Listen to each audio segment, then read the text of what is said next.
What don't you like about the direction of rap right now? Well, I think, actually, when it comes down to rap, I think that a lot of people are, they're concentrating on rap and they're not concentrating on hip-hop. Hip-hop is a culture, a way of life, a way of thinking. Rap is, should I say, a deviation of that, or should I say a mutilation of that. Hip-hop as the culture gives you graffiti art, breakdancing, fashion, language, rap music, but people are not concentrating on hip-hop. They want more of the rap, and I think there needs to be more of a balance. That would be it for me. Yeah, okay.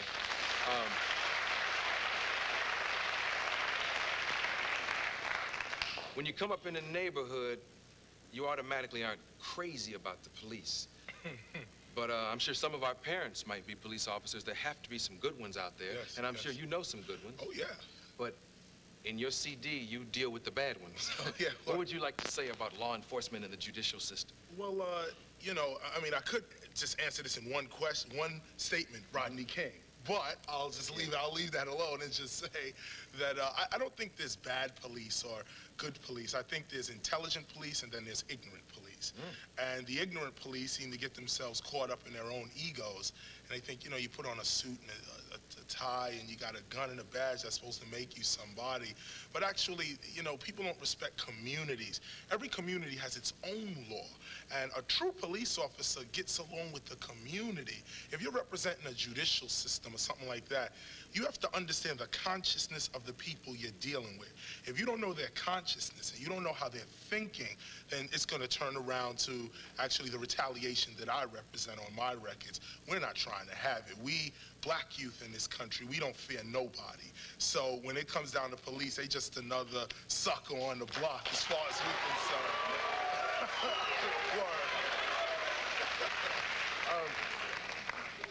I talked earlier about the word hoe. There are a lot of words under attack by radio stations. What do you think about that, and what do you think about the moves they're making? Well, I tell you, because the word hoe, first of all, see, you got to look at education on a whole.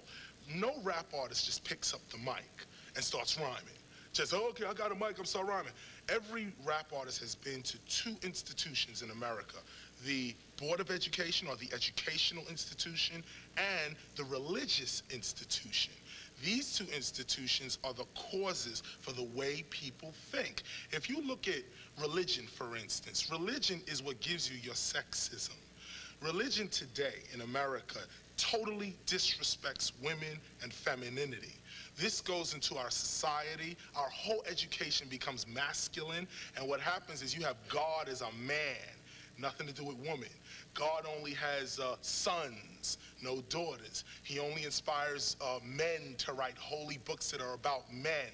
This is irrational thinking, and for all the people out there that study psychology, you know that masculinity represents the analytical and femininity represents the creative.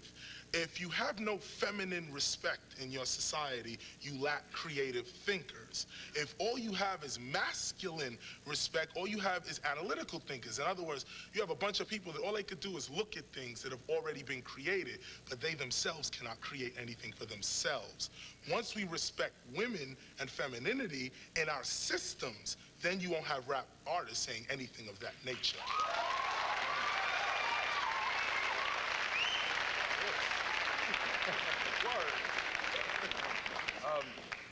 Who's the most important rapper of our time? Me. No,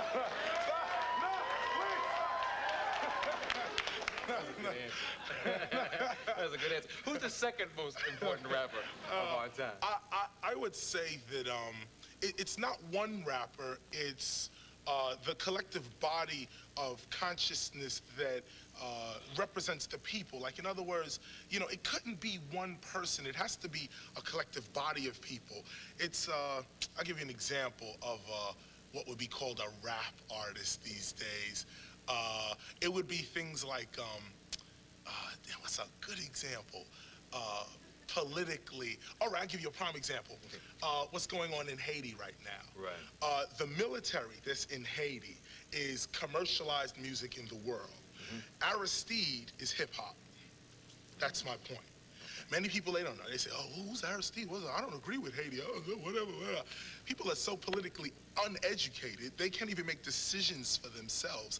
I would just say that if you got to represent rap, you got to look at the political consciousness. Rap is like, we are hip-hop. We're not doing hip-hop. We are rap.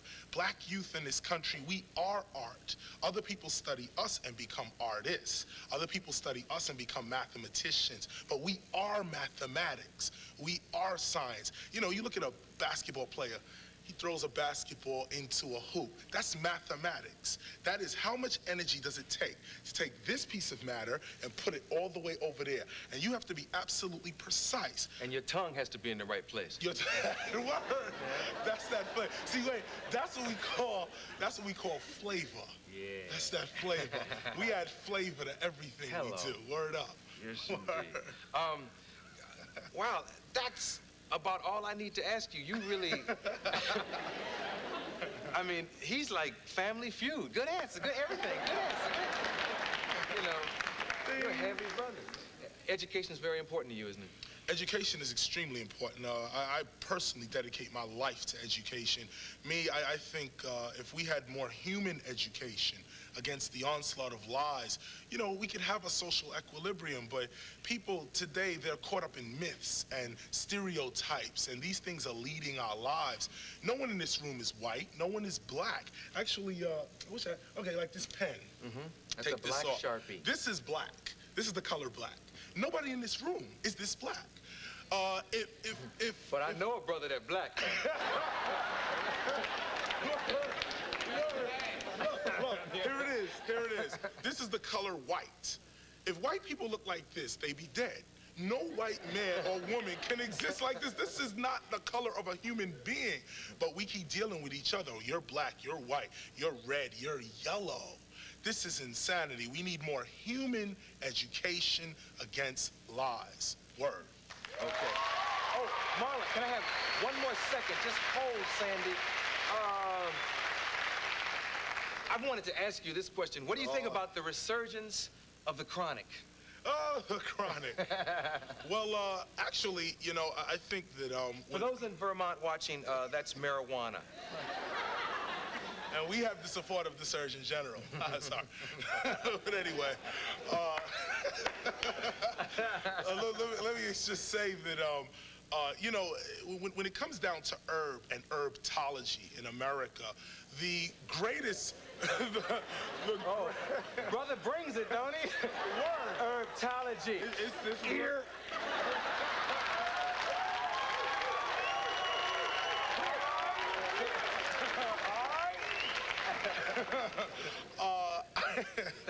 I would say that you're the best herbologist in the world, actually, with the Native American Indians. And I think if that civilization had a chance to flourish within our society, we wouldn't have the irresponsible use of the chronic. You know, the earth gives us every seed and herb that we could possibly have. Some are good for you. Some you take too much, it'll kill you, period. But people out here, they're not interested in health. It's not even a matter of say no to the chronic or say no to any drugs for that matter. It's a matter of saying yes to health. Everybody ain't got to run around with a blunt in their mouth and act like they ain't got no sense. The point of the matter here is to say yes to your health. It's a matter of health. That's all it is. But if you bring up the chronic, you got to bring up that pork. You got to bring up that beef, that chicken, salt, sugar, caffeine, morphine, all these over-the-counter drugs, sleepy, snuffy head medicine so you could rest at night. All of these drugs have the same amount of effect or damage that the chronic might have. But the only thing is that, I'll give you a little hint here, due to what is called NAFTA. I know you all have heard a lot about NAFTA and what's been going on. Actually, it's supposed to mean the North American Free Trade Agreement, but what it really is not another freaking thing again, actually. And I send that out to my Mexican brothers and sisters because when it comes down to the chronic, a lot of the chronic comes out of Mexico.